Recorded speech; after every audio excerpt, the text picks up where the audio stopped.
show with two retired detectives that were in the thick of New York crime, fast and hectic. They got some stories and some jokes, even an interview with the most popular folks. Off the cuff, off the cuff. One episode just ain't enough. Get a little laughter and an interview too. It's maybe the best thing you can do.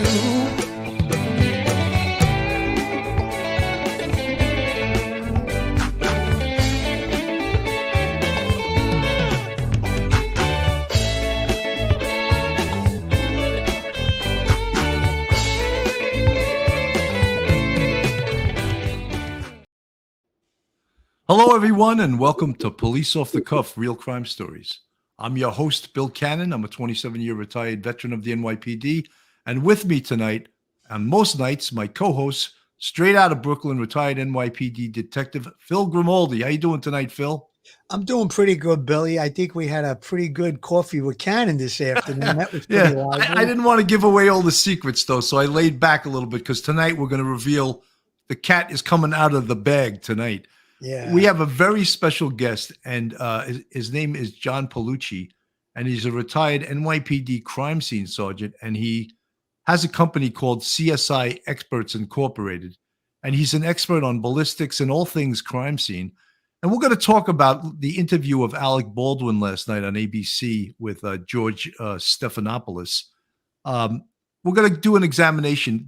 One of the biggest things, the questions that come out of this is, can a gun fire without pulling the trigger? And I am by no means a ballistic expert, but our guest tonight, John Palucci, is, and he's going to address that situation. The second part of this and the big mystery question is, how did a live round get into that firearm? When they used the misnomer prop gun, this was absolutely not a prop gun. This was a real 45 caliber revolver that could fire a real 45 caliber round, which it did, and resulting in the death of Halna Hutchins and the wounding of the movie's producer. So we want to get to the bottom of some of the mystery of this. What I first want to do is I want to show a little bit of the interview of Alec Baldwin last night with George Stephanopoulos. And it's sort of, in one way, a little bit incredible. I'm going to have you listen to what he says, and then we'll dissect it a little bit. You've got no sound, of course. Dental shot, an angle that may not have ended up in the film at all. But we kept doing this, and so then I said to her, now in this scene, I'm going to cock the gun. And I said, do you want to see that? And she said, yes. So I take the gun and I start to cock the gun. I'm not going to pull the trigger. I said, do you see that? She goes, well, just cheat it down and tilt it down a little bit like that. And I cock the gun. I go, can you see that? Can you see that? Can you see that? And she says, and then I let go of the hammer of the gun and the gun goes off. Wow. So he let go of the hammer on the gun and the gun goes off. John, can that happen? Well, here's the thing. First of all, hey, stop with your crime scene stuff. Can that happen? Well, it can with a defective firearm. All right. I'm going to give you the whole screen, and I want you to demonstrate what you showed us earlier, and pretend that our whole audience is a class of CSI paid people that pay to take your class, not people like us, people that pay to take your class, and show the demonstration so they can understand much clearer of what occurred on this movie set. John Palucci, ladies and gentlemen. Thank you very much, as Elvis would say. So essentially, first of all, what we want to start with is operability. There's a distinction that needs to be made between an accidental discharge, which is nomenclature people use all the time, and unintentional firing, right? An accident is an accident. It means that you have a defective firearm, right? So that's an accidental discharge versus an unintentional firing where you have a fully functioning weapon that it's operator error. You mishandle it. So we're dealing with revolvers. Let me first start with a cartridge, right? So this is a cartridge in this hand right here. This is a cartridge. It's not a bullet. So a cartridge has four components. You have the bullet, you have the cartridge case. On the bottom, you have the primer, which is impact sensitive, that little circle in the middle there, right? And then you have the powder that's inside. So now, the only way you're going to discharge a firearm, and we're talking about a firearm that takes a conventional cartridge, not like a musket or something like that. The only way it's going to discharge is if there's impact to this primer, and then that initiates the powder burning and causes the bullet to be forced out of the muzzle of the firearm, right? So here we have a primer, right? You see see that circle in the middle there, right? And here's another primer. This one's been fired. So you see there's a ding in the middle of it, right? That's from the firing pin striking it, okay? And that's the only way this firearm is going to discharge is if the firing pin strikes it. So if you have a fully functioning firearm, this is a revolver. This is a single and double action revolver, okay? Always before you do anything, demonstration or otherwise, you check and you make sure that it's not loaded. I can see this is not loaded, okay? This is called the cylinder, right? Within the cylinder, you have chambers, right? So you can put a cartridge in each one of these chambers, right? One of the first things I noticed when I read a couple articles, I haven't been following this thing too closely, but that they call this a drum, right? And then there's a loading gate. They call it a hatch. So you're supposed to be an armorer on the set, like an armorer and a gunsmith. An armorer essentially can take a gun apart and replace parts and put it all back together. In order to do that, you kind of need to know what the parts are called. So they're telling me that they don't know what the parts are called when they call this a drum, right? So this is a double action revolver. The reason it's double action, it's actually single and double action. When I pull the trigger, right? I pull the trigger, see the hammer goes back, right? And then it drops. Two things happen. I pull the trigger, hammer goes back, hammer drops. That's two things. That's double action. I could also fire this in single action where I pull the hammer back and then pull the trigger. Notice what happens to the trigger when I pull the hammer back. The trigger goes back. It's much more sensitive in single action. Single action is very sensitive. So I pull the trigger and the hammer drops. Now, if we look at this part of the firearm right here, this is called the firing pin aperture. Look at that hole right there. Okay, I'll come in from this side. Everything's reversed, so I'm kind of going backwards here. See that hole? That's the firing pin aperture, right? Now, I have to hold this cylinder release. You don't see any, watch, when I pull the trigger, see the firing pin coming through that hole? Okay, firing pin comes through the hole. It strikes the primer on the cartridge and a shot's fired. That's how it works, right? I could do a double action. I got to hold this thing back. Okay, you see the firing pin coming through the aperture, striking the primer, right? I can take this thing and pull it halfway back all day long. Do you see the firing pin? No. When I pull the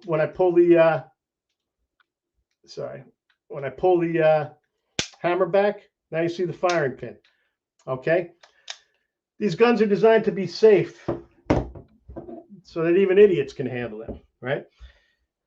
This is a single action. This is what they're dealing with. So this is a more modern revolver, right? This one here is. This is the kind of thing that, we used to carry on patrol if you're a dinosaur, right? John, even though this is not a 45 caliber like was used in the movie, this is a replica gun similar in style. It's a 22 caliber, but it's an old time gun, and it's for your purposes of this demonstration. It's a single action revolver, and you can do the demonstration, and it operates exactly like the 45 does, correct? Exactly, yeah. I mean, there might be a couple differences in terms of a firing pin and stuff like that, but the whole thing is this gun is actually, the serial number comes back as a Peacemaker, right? And the Peacemaker is the old Colts like that Wyatt Earp used to carry and stuff like that. So this isn't even a replica. This is just a 1975 version of one of those firearms, right? So now the way these are loaded, you see this is called a loading gate, right? The cartridges have to be loaded one at a time. See how the cylinder is locked, right? I can't turn this to load or unload. The only way to do that is to put it in this half cock position, right? This is fully cocked. This is half cocked. Once I half cock it like that, I can turn this cylinder, it's not a drum, it's a cylinder, to each individual chamber, right? And I can hit this ejector rod, see the ejector rod coming out, and I can eject discharge cartridge cases, right? And then I can go to the next one and the next one. That's why you see, like in the old Westerns, you know, when they're emptying out the gun after they get into a fire, into a firefight, right? So you do it one at a time. Same thing with loading it. It's loaded one at a time, right? Loaded one at a time. Okay. And the way you do that is with this half-cock safety, right? So now, you remember how I was able, on this revolver, I can kind of pull the hammer back halfway or most of the way, and we still don't see the firing pin come through the aperture, right? Remember we saw that? This is a totally different story. Because I need this half-cock to turn the cylinder, right, to do my loading and unloading, that's a built-in mechanism to these old-time single-action revolvers, and that's what they were using on the set. So now, when I pull the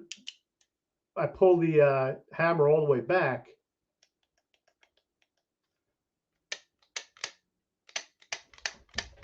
the only way this hammer is going forward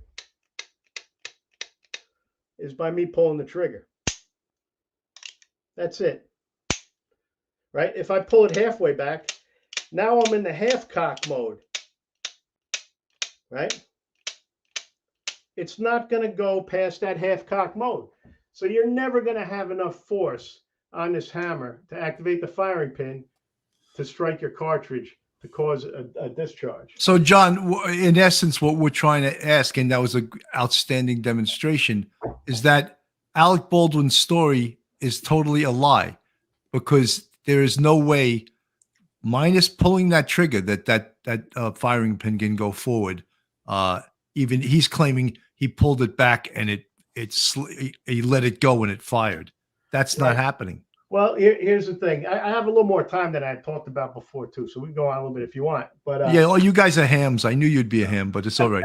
Yeah, well, I didn't need the whole screen for that. Well, so a firearm, when you get a firearm and you send it to ballistics, what everybody used to call ballistics, it's really the firearm identification unit. What do they do there when you send them a firearm? John, could I just stop you real quick? I don't mean to interrupt you, but I wanted to make a point about the cylinder. Could you hold up the do it with that one first, and just show everybody that when you pull back the hammer, that the cylinders move. Now, if it's half cocked, which that one can't be half cocked, right?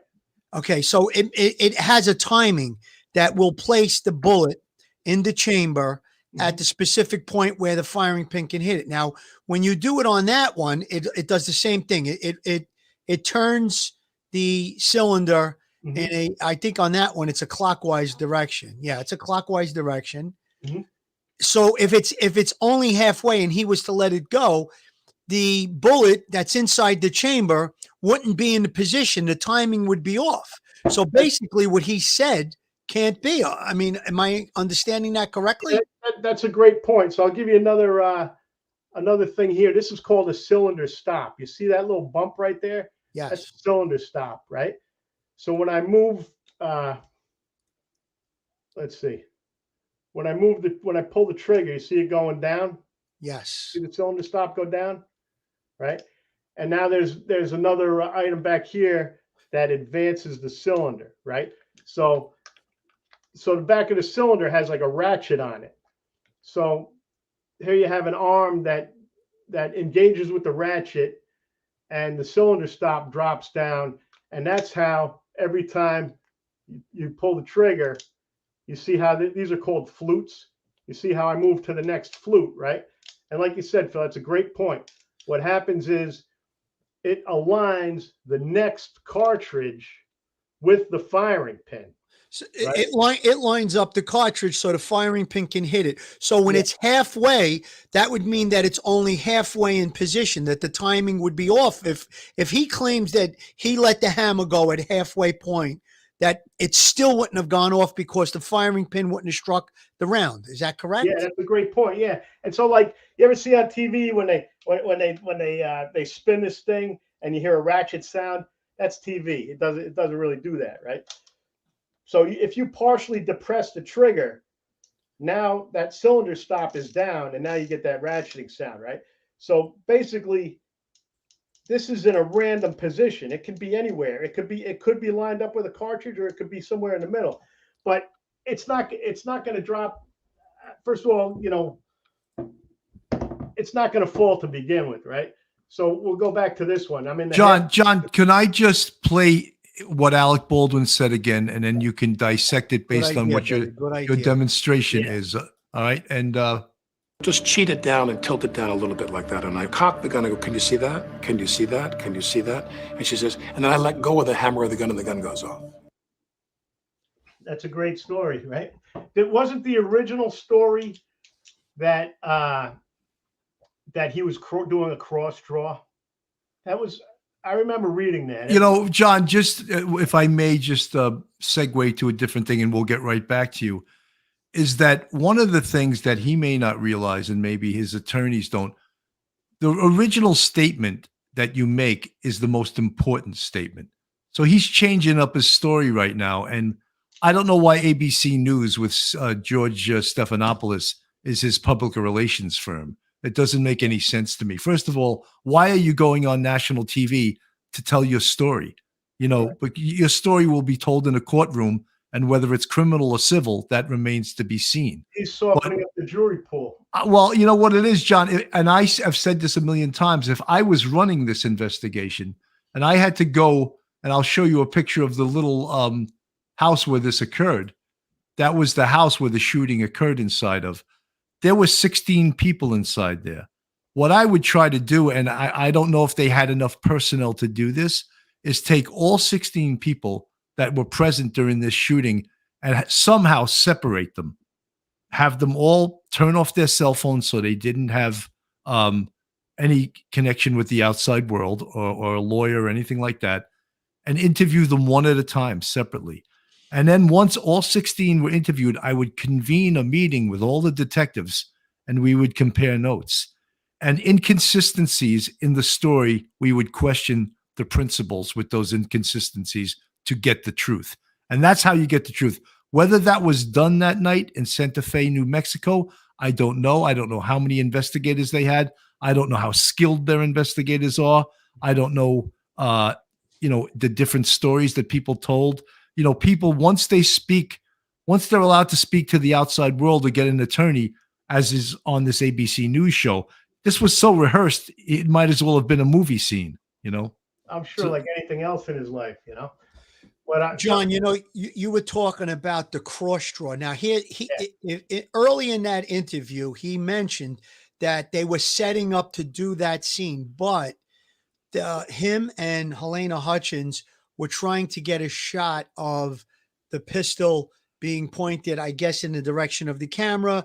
I guess that was going to be like he was supposedly shot before this scene takes place, and he's bleeding. He's in the church, and then he cross draws the pistol.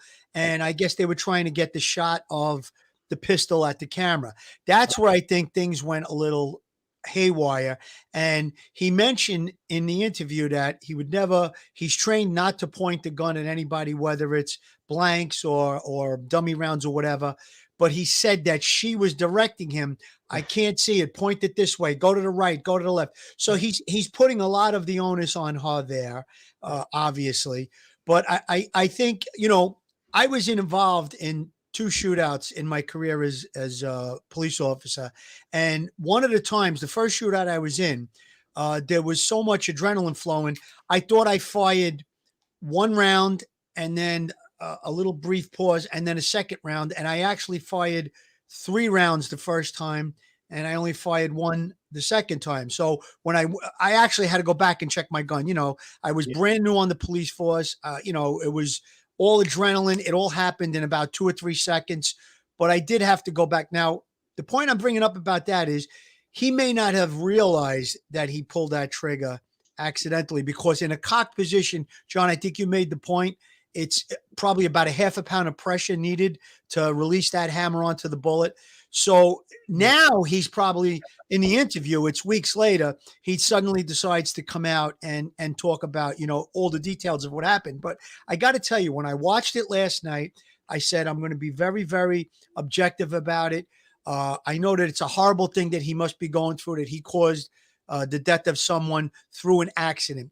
But I have to say, through most of the interview, I was about 50-50 on, you know, feeling bad for him and saying, all right, maybe this is a lot of fluff. But at the very end of it, when Stephanopoulos asked him, do you feel any guilt? And he said no. I think that that's friggin', I almost cursed. I think it's friggin' disgusting, because if someone was to cut the brake lines on my car and I pulled out of my driveway and I ran over a kid on a bike or something like that, God forbid, even though my car couldn't stop because someone cut my brake lines, I would feel disgusting, horrible, and I would feel guilty. And I think Alec Baldwin lied about that. If he doesn't feel guilty, he's a super narcissist. If it's not a lie, he's just a super narcissist. Phil, I think he was coached to say that. I really do. I think an attorney told him to say that. Say you weren't guilty, because that sort of exonerates you. You have no guilt because you have no responsibility in this. I guarantee some Jacobian Myers type told him that. You know, if he would have said, I'm sorry, John, go ahead. Yeah, like maybe he should have changed it to remorse. Yeah. Well, here's the thing. Here's the thing. I think exactly what you said, Bill, 100%. The attorneys got to him and they said, if you use the word guilty or that it's somehow your fault, forget criminal. Civilly, that's it. It's over. Open and shut case. I mean, it's basically an open and shut case anyhow, but that makes it that much worse. And he brought this up at the very end too. There's a limit on the insurance policies when you do a production like this. But if it's really, really egregious, you can go after the person personally. And that's what I think he's trying to protect there by saying that. How could he not feel guilt? The gun was in his friggin' hand. I don't care that the rounds weren't supposed to be there.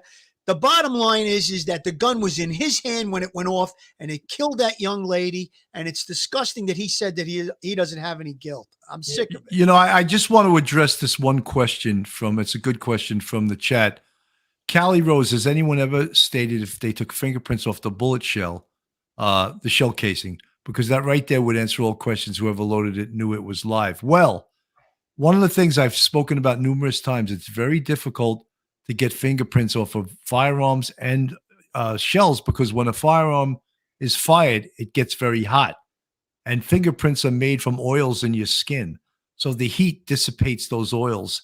And I would still say try to get a fingerprint off it, but very, very rare, as John Palucci, the crime scene expert, can testify to get a fingerprint. There's a lot of new technology out there, though, too. That makes it easier, right? And here's the thing: this is a 45 long Colt. This is what they were firing, right? So basically, like a cartridge type has a name. Like you heard a 40 S&W. That's because Smith & Wesson invented that caliber. So this is a 45 long Colt, and if you look, there's a lot of surface here, right? Versus, let me see, this is a 22.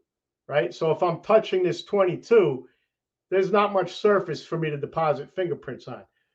You compare the 22, let's compare them with the long Colt, and you see that there's a lot more surface area. And Bill, you got a great point, because, you know, fingerprints are mostly water and you get the heat and the water's going to evaporate. There's a lot of new technology out there, like with hydrogen peroxide and gun blue, where you ever touch a piece of silver and you look and you've actually left like a perfect fingerprint on it. So the degradation that the oils cause on the brass can actually be brought out to develop a print. And what's good about John, I was going to say, I always wear gloves whenever I touch a shell casing, just in case. Yeah, you know? We're not dealing with the most advanced criminal minds over here.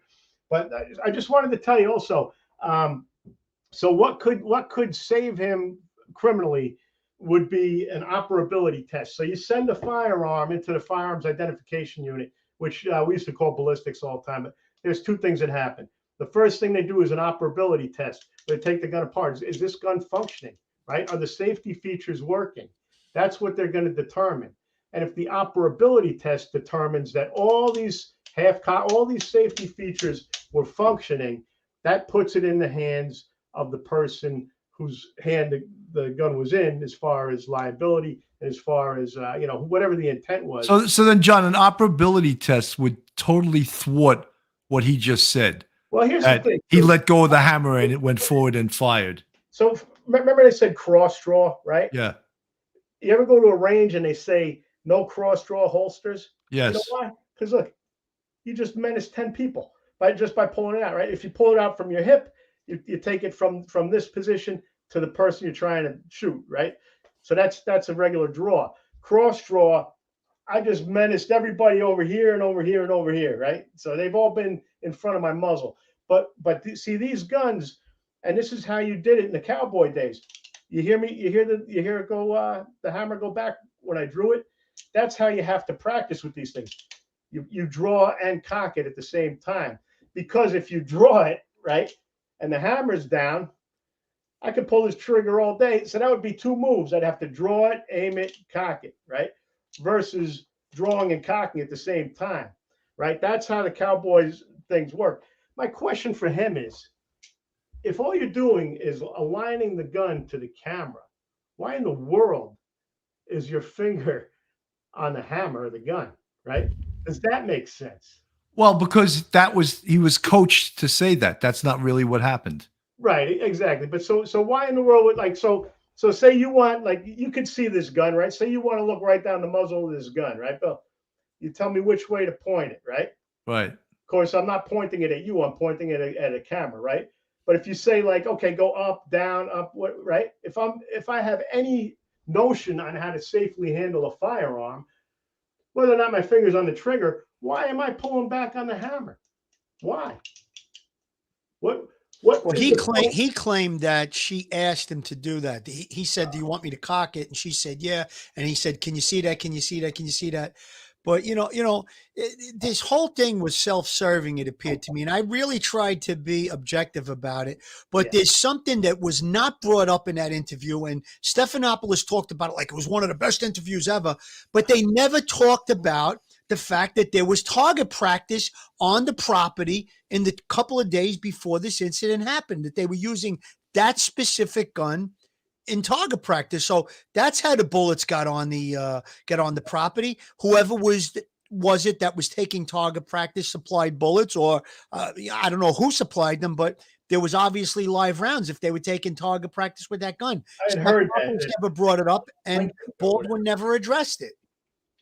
You see, this is a semi-automatic, right? Colt 1911, right? So something happened,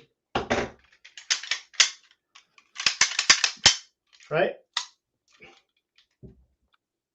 This is inert. This is a fake gun. It never was a gun. It never had a firing pin. Why are they using real firearms on a movie set? Well, that's a good question. I John, I want to play it again because I want to see if what he said is even possible. So I take the gun and I start to cock the gun. I'm not going to pull the trigger. I said, "Do you see that?" She goes, "Well, just cheat it down and tilt it down a little bit like that." And I cock the gun. I go, "Can you see that? Can you see that? Can you see that?" And she says, and then I let go of the hammer of the gun and the gun goes off. Yeah. I let go of the hammer of the gun, the gun goes. We've been through that exercise, right? So let's just clear that up for our audience, John. So that is a totally, yeah. Right now, now you see the firing pin. No firing pin. Pull the trigger. We got a firing pin, right? It's a BS story. That gun would have to be, very, very defective for that to be true. And then once again, we go back to the single action. You cock it.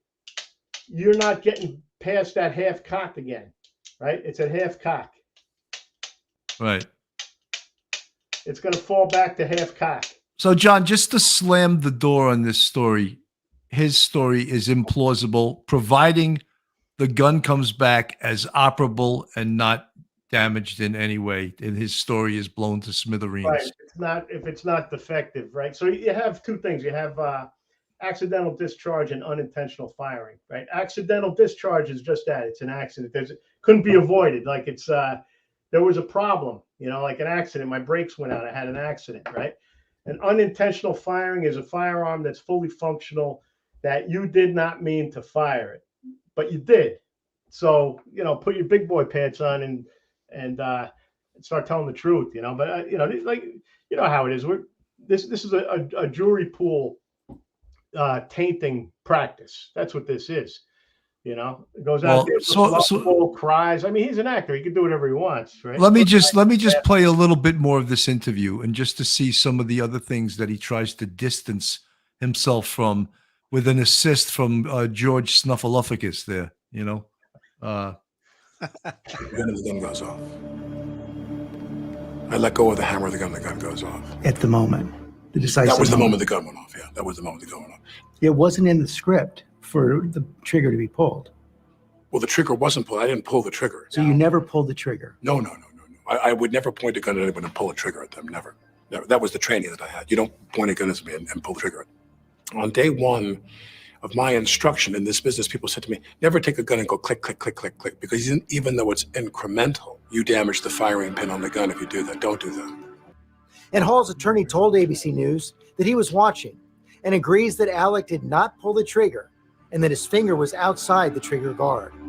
So how does he agree that he did not pull the trigger? Was he there? Yeah, I agree too, Alec. I believe you. I mean, it's the most ridiculous. minutes to an hour. Well, she's laying there and I go, did she get hit by wadding? Was there a blank? Sometimes those blank rounds. That sounded like a follow the yellow brick road. He goes 45 minutes to an hour. Follow the yellow brick road. I mean, like, are you kidding me, Stephanopoulos? How intense that was. Yeah. Because remember, the idea that someone put a live bullet in the gun was not even in reality. Did you go up to her? Or did you back away? I went up to her and then we were told to get out of the building. We were forced to get out of the building. The medics came in. I mean, I stood over her for 60 seconds and she just lay there kind of in shock. Was she conscious? My recollection is yes. 911, what's the location of your emergency? We need an ambulance out at Bonanza Creek Ranch right now. We've had 2 people shot on a movie set accidentally. I'll connect you with medical dispatcher. Don't hang up. Director Joel Souza is also wounded. His shoulder hit by the same bullet that traveled through Helena. When she went down, he went down and he was screaming really loudly. And I thought, what is he screaming? What happened? So was it loaded with a real bullet or one? I cannot tell you that. Okay. We have 2 injuries from a movie gun shot. Okay. We're getting them out there already. Just stay on the phone with me. Okay. Within 15 minutes or 20 minutes after that, the police arrived and took the church set and put the crime tape around it, the yellow tape, and forced us all to the perimeters of the parking area where we sat and waited. She was in the church, and she was not taken out of the church for quite a while. In the aftermath, there was chaos and confusion. But nobody told you what happened? No. Did you know? It wasn't until I was in the police station. Hours later, I mean, it was like seeing aliens. It was utter disbelief over the idea. It was unacceptable, the idea that it was a live round. And finally, one of the police officers at the conclusion of my interview, I was there for like an hour and a half or so, she takes her phone and she slides it across to me. She says, that's what came out of Joel's shoulder, a .45 caliber slug. It was a real bullet. Had you known that Joel had been hit?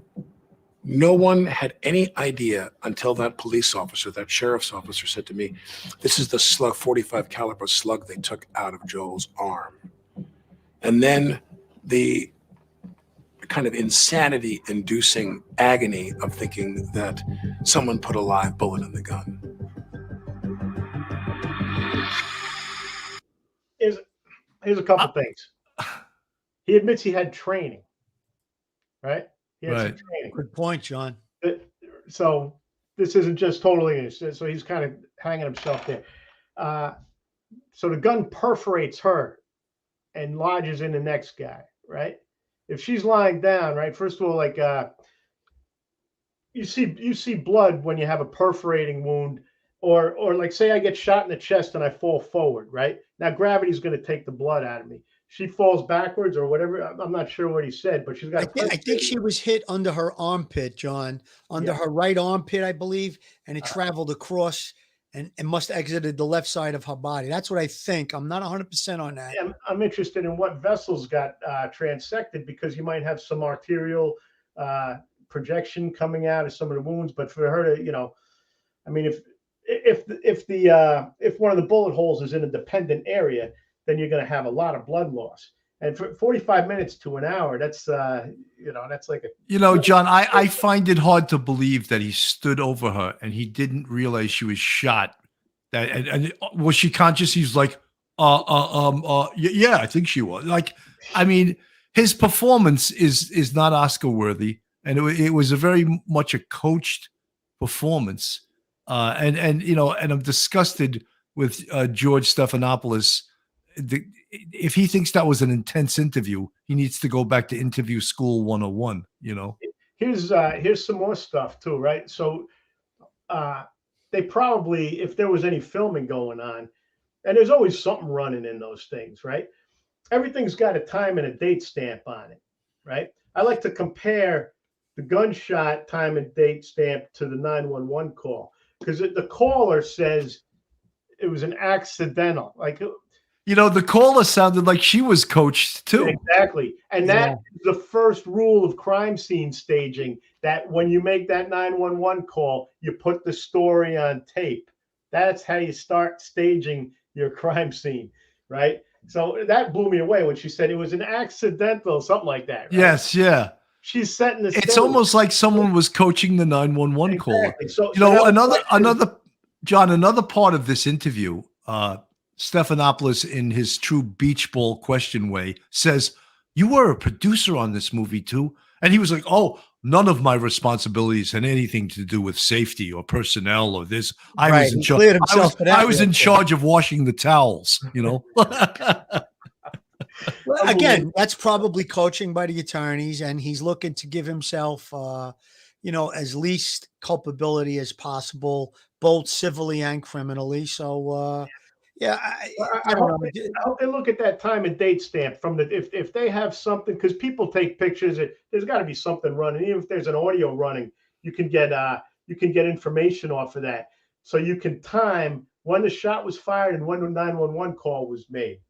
Right? They claim that she was watching the actual pistol through the camera by monitor, but that the camera wasn't rolling. I don't know if that's the case. That's what has been reported. But you know what I'd also like to know, guys? Who did he call in the moments after this? Did he call his lawyer? Was there text messages back and forth? I think those things are going to be important, and they'll be looked at, because if there is text messages, maybe he said something like, "Oh my God, I shot Helena," I didn't mean to pull the trigger, or something to that effect, So I'm sure they're looking into that too as well. And I would imagine the investigation should have been run the way Billy said early on in this episode, that they should have all been separated. There should have been a real good, hard interview. The first time that you relate the story is usually the most accurate. So, and then, like you said, Bill, I would like to, get everybody together. If there's minor inconsistencies, okay. But if there's a major inconsistency, that's the person we're going to talk to, 100%. C.R. Patrick, thank you so much for the $5 super sticker, folks. This is Police Off the Cuff Real Crime Stories. If you're not subscribed to us on YouTube, please go to our YouTube page, hit the subscribe button, ring the bell, give us a thumbs up. We have a Patreon. You can become a member of our Patreon, or become a member of our YouTube family, denoted by the green font in the chat. Thank all of you folks that are members of our YouTube family. We really appreciate it. This is a story that, I mean, it got national news, but he put himself in the national spotlight and I don't fully understand why ABC as a network is becoming his public relations firm and letting him put out a self-serving statement, and they're giving him an assist by lending. Billy, I don't know if you saw it, but at the end of the episode, Stephanopoulos Productions was splashed across the screen for their clothes.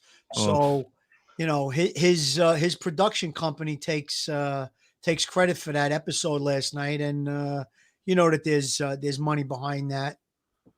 That's even more pathetic. I mean, because it's like, why is he getting a pass on, giving his story on a network station in prime time? I think 8 o'clock is pretty prime time on a Thursday night, isn't it? Absolutely, that is prime time, and he had some reporters following him a week or two after the incident. He pulled over. He made a brief statement. He said, "I don't want you guys following anymore, but I can't talk about it. It's an active police investigation." He had no problem talking. Right. He couldn't. You're right, but now he's talking as if like, when it's self-serving me, I'll talk for an hour and 20 minutes. You know. Yeah. And then when I saw Stephanopoulos being interviewed by other reporters from ABC, he was like, it was one of the most intense. I felt no intensity from that interview whatsoever. What I did feel was like I wanted to play volleyball with the huge beach ball he kept throwing him with every damn question he asked him. Yeah, he should have drew down on right from the jump. Tell us what happened from the time the gun got in your hand. It was kind of, they were talking about the victim and everything, which is okay, I guess, but we're not here, to hear about, all the lovely things that this production has done in his career as a movie star. We wanted to hear what happened. And, they didn't even talk about, like I said before, they didn't even talk about the fact that they were using this gun for target practice. I did text with Steve Gardell, who's a retired sergeant from the movie TV unit, and he gave me some information. A cold gun could be loaded with a dummy round, or what he called a resin gun. A resin gun is a gun it's not capable of firing a projectile at all. That's what they use in New York. They don't use a gun. It could be a real gun, but there's something inside the barrel. There's a piece of steel that's welded inside the barrel so that even if a real round was loaded into the gun, it wouldn't project out. It would probably explode the gun. So that's what needs to be the national standard, I think. Why are we using an old style Colt 45 revolver that a real round got mixed in and this young lady is dead and the other guy got shot in the shoulder? It's terrible. It's disgusting. Yeah, he would also notice if he's used to firing those blanks, right? When you fire a bullet out of the muzzle, you're gonna have more recoil, right? You're gonna have a difference in recoil from that. Like what? So how does he not know that something was off? That's a great point, John, because he says how many times he's used firearms in the 40-year career. He was trained on firearms. He's got many movies where he's firing firearms. So, and I'm sure he knows the difference between a blank, something that's loaded with just a primer charge, and a real gun. So, yeah, Billy, let's do a quick break right here. Okay, I'm gonna call it a night for you guys. All right, John, you want to dip out? Thank you so much, John Palucci. John, thank you very much. It was great meeting you, John. Crime scene investigators. I want to put your face back on the screen. If you guys need a crime scene investigator, Crime Scene Investigator Experts Incorporated, John's has his own website. He goes and investigates some of the biggest homicides and mysteries in the nation. He's all over the place. He's very well compensated. We used to call his company Forensics for Free. No more. Now he's getting paid. Only for you guys. That's right. John, thank you so much for your expertise. Police off the cut has the expert. Thank you very much. And John, before you leave, I just want to slam the door on two things. What Alec Baldwin said as far as pulling the hammer back is an impossibility unless the gun was damaged in some way. Is that correct? Yeah, that's correct. So his story was totally a fabrication. Absolutely. Okay. Yeah. There you have it, folks, from an expert. John, thank you so much. All right. I'll give you a call soon. Bye now. Sounds good. Y'all have a good night. Thanks, man. You too. Take care, John. Okay, Joe Murray, attorney at law. Have you found yourself in a jam? Are you in need of legal counsel in the New York area? Do you need a victim's advocate? Well, Joe Murray is your man. He's not only an experienced trial attorney, he's also a retired 15-year member of the NYPD. He literally knows both sides of the fence. His website is jmurray-law.com. His telephone number is 646-838-1702. Or you could email Joe at jmurray-law.com. Thank you, Philly. You know, folks, Phil and I spoke about this investigation, And it's always easy for someone now to change their story. However, in both a criminal case and a civil case, the most important statement is the statement you make right after the occurrence taken by the police. That's why the police try to get in there. The detectives get in there very quickly. They try to stop you from making phone calls. They want to get the truth down. They want to go over the truth. They want to compare the truth with other statements. They want to meet with the other detectives and then confront discrepancies in the stories and then lock the person into that statement, have it memorialized on a piece of paper, have the person sign it and close it out. And that is their statement. So the next day when they meet with their attorney and they go, oh, I said this in the statement. Well, the attorney can think of like what Alec Baldwin, how he was coached for this TV show. And I don't know why his attorneys coached him to say something that's not possible, that he let go of the hammer and it went forward and the firing pin hit the round and it fired.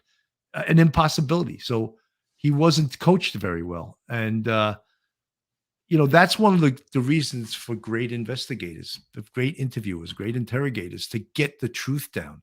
Now, I don't know if, in fact, how good of an investigation we all won't know for weeks from now.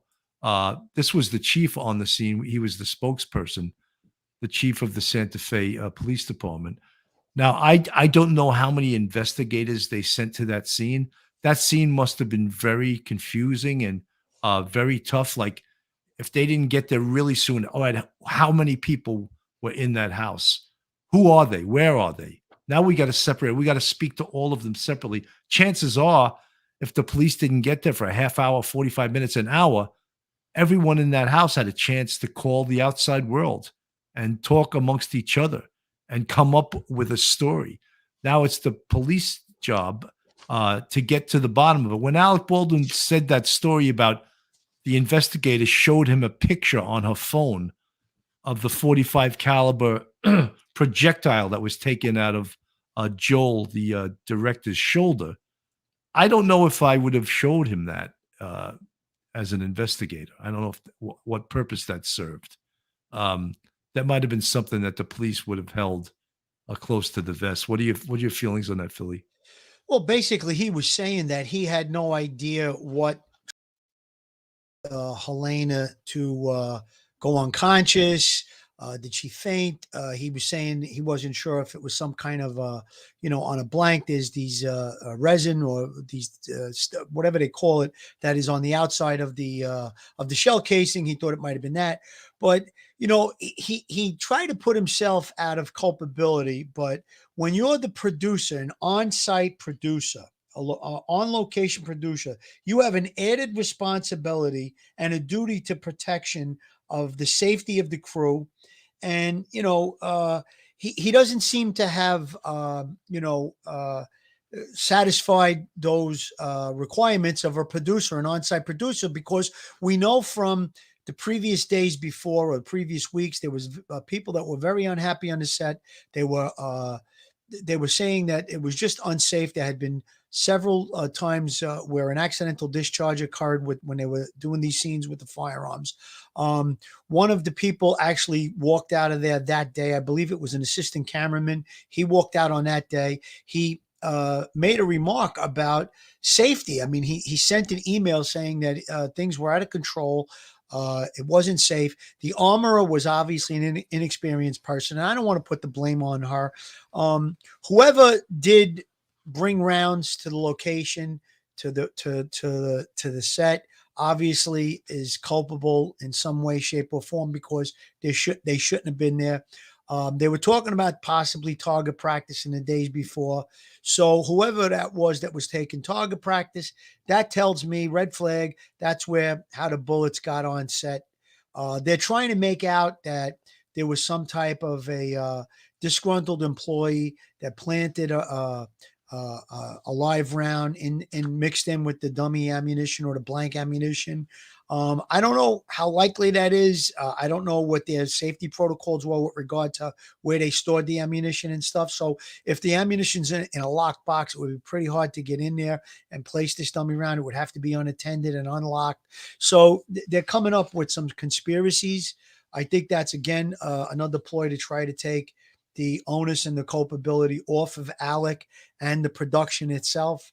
So, these are things I'm sure that the law enforcement office is digging deep in. And again, Bill, you made some good points when if the people weren't separated and they had their cell phones, I'd be dumping all the cell phones to see what text messages were related back and forth. Because if a person makes a statement and says, geez, I was over here with my head down, but they made a text message immediately following the incident saying, I just saw Helena Hutchins get shot and she's dead. Something. Well, Philly, how coached was the 911 call? I mean, you could hear that was even coached. Very calm, Yeah. using specific language. So it did seem like that was kind of maybe staged. I would think, if you're a human being, I would think that somebody, there was supposedly 16 people in the room. If Hutchins is down and she's unconscious and it appears that she's, maybe if there wasn't a lot of blood, I mean, I think John was bringing up the point that, she got shot under her armpit, it traveled across her chest and exited on the left side of her body. It probably hit some major organs and arteries. So there probably was blood, but if she bled inside and there wasn't a lot of blood, if somebody falls ill and they're unconscious, you're calling 911. There may be medics on a set, but a medic would pick up within, 5 seconds of being in front of that person's body that they were shot, Billy, let me play a little bit more of this. Let's see what. Sure. Has told me since the very first day I met him that Alec did not pull that trigger. But investigators say a .45 caliber bullet was in the gun, killing Hutchins and wounding the director, Joel Souza. Someone put a live bullet in a gun, a bullet that wasn't even supposed to be on the property.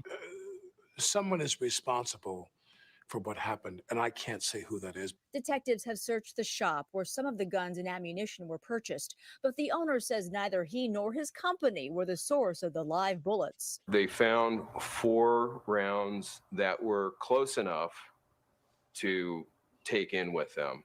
They're not a match, but they were close. The attorney for the armorer on set, Hannah Gutierrez-Reed, who was in charge of the guns, says his client has no idea where the live rounds came from and suggested the incident was sabotage.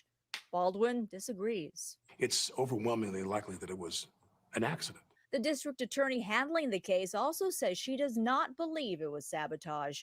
Meanwhile, 2 crew members have filed lawsuits against the movie's producers, including Baldwin, alleging safety concerns on the set, claims that Baldwin and the producers deny. I did not observe any safety or security issues at all in the time I was there. Baldwin says he's cooperating with authorities. The idea that a real bullet was in that gun and would come out of that gun and kill that woman, that was not even in the realm of possibility. And that's the thing that they must find out is who brought bullets onto. The way he talks, that the idea that a real bullet was put in that gun and killed that woman. He sounds like Bill Clinton. I did not have sex with that woman. You know what else too, Billy? He's making statements about that he didn't observe anything that was unsafe or dangerous, but then he talks about other things in there. So he knows that some things are going on, but he doesn't know that others are going on. He talked about how one of the people that was leaving said, something about the hotel was too far away. And he says, all right, I'll take some of my money and I'll put it towards a hotel for you guys to I guess to circumvent the problem. He was going to give some of his salary back to get a better hotel for these people. So he knew that there was something going on. You don't think that the guy that told him about the hotel that was an hour away told him about the unsafe conditions? He's saying he doesn't know about it, but he does. He has to. He knows nothing. The set. Baldwin says he decided to speak out because he couldn't wait for the investigation to be completed before telling his side of the story. As for his future, he says he can't imagine doing a movie with a gun in it again. Andrew, Mona. Andrea, thank you. That's called getting out in front of it. His attorney said, you know, it might be a good idea to get out in front of this thing. Listen, I don't know if there's going to be criminal charges. If that gun is examined by a lab, and John brought up the point, maybe the gun has a defect in it where it could have actually been pulled back and the firing pin could strike around. I don't know, based on what we saw, how the barrel, the cylinder rotates as it's being cocked back, and the bullet wouldn't be in position to have the firing pin strike it if it wasn't fully cocked back all the way. So again, it could be out of whack, the gun. It could have a defect that would make it 100% an accident. But again, how does a live round get on the set of this movie production? Wasn't supposed to be there. Who was it that was in charge of these firearms? Who was it that was taking target practice in the days prior? How did there come to be at least two accidental discharges in the previous days of filming? These are all questions that I think will lead to obviously a civil action, a tremendous civil action, probably a slam dunk. And if there is criminal charges, those are the things that would be being looked at for sure. Do you think there's, my feeling is that there is a room for a criminally negligent homicide charge. And we discussed this early on when we covered that case. Absolutely. There are three potential people that could be charged with criminally negligent homicide. And that would be the armorer, Miss Reed, the assistant director, Mr. Halls, That's and right. of course, Alec Baldwin, who denies any knowledge of anything, but that gun was in his hand when it went off. So whether he pulled the hammer back, as he claims, and it just let go of it and caused the round to go off, as John Palucci said, minus the gun being inoperable, that's an impossibility. That could not happen. So all these, I argue with all these Facebook ballistic experts, and then you find out, they work at Carvel or something, what is your expertise to telling me that a gun can just go off without pulling the trigger? So many people say that. And I was always taught in my limited ballistics knowledge, which I had of 27 years of NYPD training, was that for a gun to go off, you have to pull the trigger, even if it's cocked. It's not going to go off. You can drop it. You can throw it against the wall. It's not going to go off unless you pull the trigger. So his story about pulling the hammer back and letting it go, you saw how when he pulled it back, it locked into place. Unless you pull it back like a half an inch or an inch, and then it's not going to have the force to hit the projectile, to hit the firing. And the projectile, because of what we were talking about with the cylinder, it wouldn't be in position. So if it's halfway cocked and the cylinder isn't fully turned in position to get the round, so it's going to go in the halfway point. Now, again, John brought up the point. If it's a defective gun, that's possible. I guess it could go off some way, somehow. But again, you have all these other things. Bill, I think you're right. I think the criminal liability is on Alec, is on the assistant director, and is on the armorer. Those are the three people that are in the trick bag at this point to be charged with a crime. I guess they have to really dissect all the information. They have to dissect the examination of that firearm real well, and then they have to find out how the actual live, and there was other live rounds recovered on the set as well. That's the other thing they didn't talk about. It wasn't just one round. I think there were two other live rounds in the gun, and they recovered, I think it was maybe as many as 100 live rounds somewhere within that movie set. So even if it was 5 more live rounds, there shouldn't have been any live rounds. This is how accidents happen. Gunplay is not a joke. That's why we're trained, and John demonstrated it. He made sure that he was going to demonstrate the gun. It was empty. He showed there was no rounds in the cylinders. So again, they stress from the minute you get any type of firearms training as a police officer, or if you do civilian training, the first thing they talk about is safety, safety, safety, and they don't stop talking about it throughout the training. And the reason is because if a gun goes off either accidentally or, unintentionally, it could have super damaging effects like in this incident we have here. For sure. Alicia B., I've dropped my gun other than scaring myself half to death. Nothing happened. Exactly. The gun doesn't go off by dropping it, but people will say that can happen. For And television, Billy, you see this in movies and TVs. They drop the gun and it goes off for whatever dramatic scene they're trying to reenact or whatever. But generally speaking, like John stated, the gun is an operable gun, and it has all these different features that are working properly within the gun. It's not going to go off if you drop it. Yeah, and look, I agree with a lot of you folks in the chat. Is that the armorer? She seemed to be in over her head. She was very, very inexperienced. She didn't seem to really know what she was doing, and her attorneys went on national television early on in this investigation and claimed that there was sabotage. I mean, we know what attorneys do. They try to create doubt. They're already trying to create doubt in the court of public opinion. Let's throw it out there that this was this was sabotage. Let's put that out there. I mean, obviously there's negligence here. How the hell did a live round get into that gun? That's question number 2. The first question is, did Alec pull the trigger? I think we know that the answer to that is yes. Based on science, based on the demonstration that John Palucci just did, based on the fact that I don't know what Alex said that night, the night he was interviewed.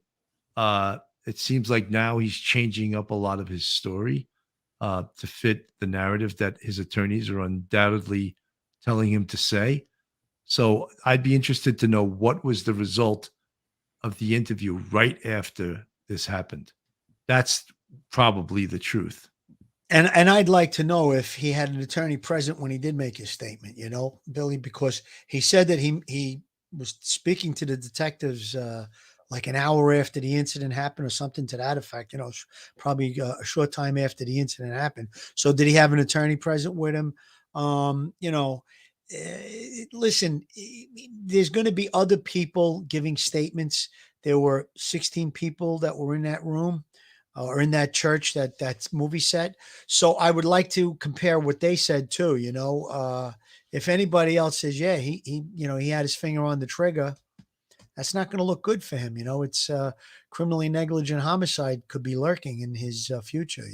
I was amazed, Phil, and you brought it up earlier in the interview, is that when he was asked, did he feel any guilt in regards to this? That turned my stomach. And I think that he was probably coached to say no by his attorneys. And I think that was the wrong statement to make, because, he was the one holding the gun, and whether he's facing the truth or he's lying about pulling the trigger, he still was the one holding the gun when it went off and killed Halna Hutchins and injured Joe, the movie director.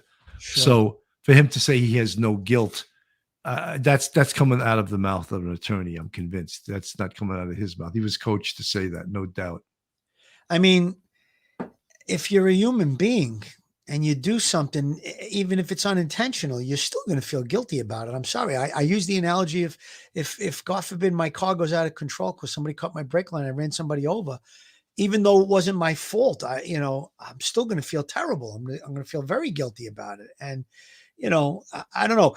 I'll use another scenario. If a police officer is being shot at and he fires shots back and he accidentally hits a civilian that's in the foreground beyond where the person that's shooting at him, I mean, you'd feel terrible. You'd feel guilty about it. I can't see how, you could say anything but. And yeah, again, he may have been coached to say that for the civil reasons, the criminal reasons. It would be almost an admission if you're saying you feel guilty, because if you're on a stand and you're asked that question, do you feel guilty? And you say, yes, I do. And say, well, that means that, you did something wrong. You're feeling guilty, but there's a million things that an attorney cross-examining you, if you're, called to testify on a civil matter, that can make you look like, that you're responsible for what happened, and obviously he is. Obviously Yeah. he is. I mean, I just thought it was a poor interview. I thought the only thing it served, it was self-serving to Alec Baldwin. Let's just listen a little bit more of this. You felt anger. You felt sadness. Come of the sheriff's investigation. Did you see how quickly he responded to that? No. Sure, Right a away. tragedy like this never happens again. What do we come out of this learning? What do we come out of it? What changes can be made? Because where you have a person where, as I said, this is 1 in a billion, that someone puts a real bullet in the gun. That never happens. And the idea that a real bullet was in that gun and would come out of that gun and kill that was not even in the realm of possibility. And that's the thing that they must find out, is who brought bullets onto the set. How much you think Baldwin's worth, Billy? Would you say he's a millionaire, multi-millionaire? Yeah, I'm sure he's a million. Okay. I'd say he's So- probably worth about 50 million. Okay, so why don't he take $100,000 of his hard-earned money and say, I'm going to give $100,000 reward if somebody can tell me how a live round got onto the set. That's all he needs to do. Put up a reward. You'll Well, see how I fast- think he's going to part with a lot more than that once the civil suit Oh, hits. yeah, once the civil suits start rolling in, Yeah. and the maximum is reached on the insurance policies, then they can go into personal liability. I'm not sure. Sometimes there's a corporation. You have the corporate veil that extends to the assets of the corporation, but there may be ways to go around that in such an egregious thing that happened. Again, prior knowledge of there being live rounds on the set by them taking target practice, hiring an inexperienced armorer, if that's the case, which appears to be. And then an on-site production has the responsibility of maintaining the safety of the crew and the actors. So there's a lot of things that, again, I'm not well versed in legal stuff like that, especially civil law. That I'll leave that up to a Joe Murray or a Mike Vecchione, who's obviously a legal correspondent for Police Off the Cuff. But I think that this whole interview was basically done to get out in front of it, if you ask me. And again, I said it before, I was trying to be open-minded about it. I did feel a little empathy for him because, listen, he was at the scene of a horrible, a person lost their life, a horrible accident, if you want to call it that. Phil, I still feel, even though I'm not obviously a fan of Alec Baldwin, I still feel that this was an accident. And but there's negligence involved, and it has to be addressed, has to be investigated. Exactly. And I still feel bad, even for Alec Baldwin, as despicable of a human being as he is. I still feel bad that he's going through this, because it's a horrible thing, and there's no doubt he didn't mean to do what occurred. He didn't mean to cause a death. There's no way he meant that. But it happened. Absolutely. I couldn't agree with you more. I don't think he woke up that morning and said, I'm going to shoot Helena Hutchins. Obviously, it was an accident. But again, the accident was caused by, maybe some recklessness, and, who knows what was going on that movie set in the days before, the reckless behavior of taking target practice with a prop gun. It's supposed to be even though it's a real gun, it's supposed to be used in scenes, and it's like a prop gun. And who knows, maybe it was loaded with some rounds from when they were taking target practice. And then when they used it to shoot this scene, they just added some dummy rounds into it. One of the points that I failed to bring up when we were talking earlier about the fingerprints, you'd probably be better, have a better possibility of recovering fingerprints off of a shell casing when it's not been fired, as opposed to ones that were fired, because again, you brought up the point how it heats up, and that could dissipate any kind of a print.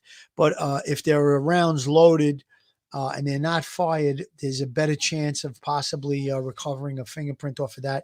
And I think John made a great point when he showed a 22 round how tiny it was, but the 45 shell casing was bigger, much easier to accommodate a fingerprint. 100%. Folks, I think we pretty much covered this as well as we could. I think the most important thing we want to show you was the ballistics demonstration by John Palucci, a crime scene expert who I think did a wonderful job. I just want to let everyone know on December 5th, this Sunday at 3 p.m., we have Willie DeMeo on, who's an actor and a movie director, and he has a TV series called Gravesend coming out. So we're going to dissect and interview him on the show at 3 p.m. He's even more straight out of Brooklyn than Phil, I hear. So if you like a Brooklyn festival, that day is going to be a Brooklyn festival with Phil and Willie DeMeo. On 12/7, we have Michelle McPhee, who is a writer. She wrote the book Mayhem, which is about the Boston Marathon bombing. We also have Cliff Moylan, who played Sergeant McClellan from the Watertown Police, who shot it out with the terrorists on AF Brothers. And we're trying to get the real Sergeant McClellan from the Watertown Police. And I'm hoping he comes on. Hope he doesn't back out. Because I would be honored to meet this guy. Absolutely. And honored to talk to. I think he's a great American hero for what he did that day. On the 15th, we have a retired NYPD sex crime investigator, John Beza, who just wrote a book, the complete sex crime investigative handbook. On 12/16, we have Kyle and Jen Bethune. Oh my God. Yeah, from Red, White, and Bethune. They are the folks that helped find Gabby Petito's van that resulted in fact, finding Gabby Petito. Great story those people have, and I'm honored to have them on the show also. Can't wait to meet them. On 12/21, we have Bath Avenue crew, Jimmy Calandra coming on. We've had Jimmy Calandra come on before. He was part of organized crime. Great guy. He now has his all these former half of wise guys all have their own podcast now. Cops and half of wise guys and real wise guys have their own podcast.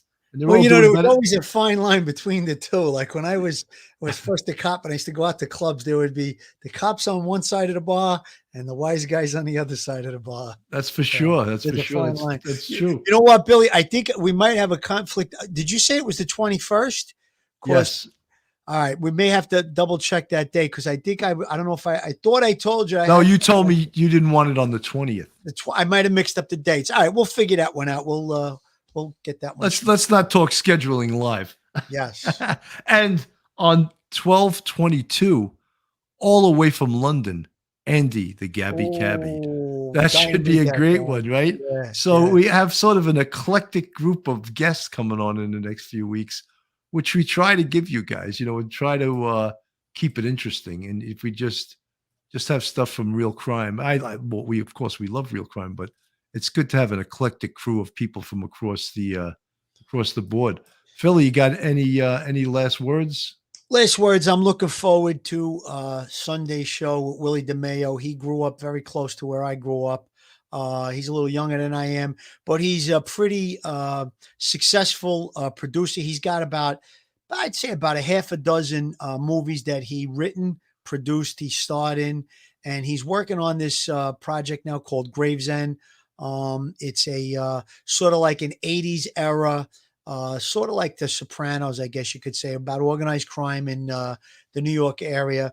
It's all fictitious, but it's got some pretty powerful stuff. I actually did a little work with Willie. I technical advised one day a couple of years back on this particular series, so I know it's pretty good, and looking forward to talking to him. He just recently, there was some heroics that him and his crew did. I don't want to give too much away, but we'll talk about it on Sunday. They were actually just I believe somebody from the city council gave him and some other people on the crew an award the other day, so we'll get into all of that. He's a pretty successful a kid from Brooklyn with a success story, basically, sort of like me.